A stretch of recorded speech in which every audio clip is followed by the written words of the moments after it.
Hello বন্ধুরা, আবার নতুন ব্লগ নিয়ে চলে এসেছি। ঘুম থেকে উঠলাম, উঠে ব্রাশ করব, তার জন্য যাচ্ছি। ব্রাশ করছি,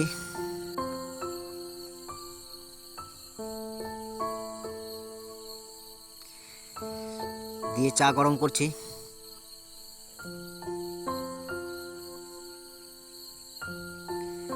চাটা খেয়ে যাব গরুগুলোর কাছে। কি করছে গরুগুলো দেখতে হবে, যে যাচ্ছি ওর জন্য বেরিয়ে গেছি।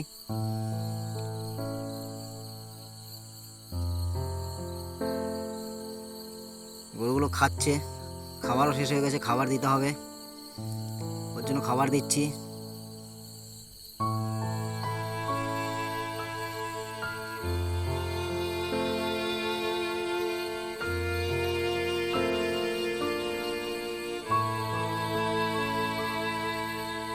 দিয়ে বিকেলে চলে এসেছি চায়ের দোকানে চা খেতে, আমাদের ফেমাস দোকান টাটা।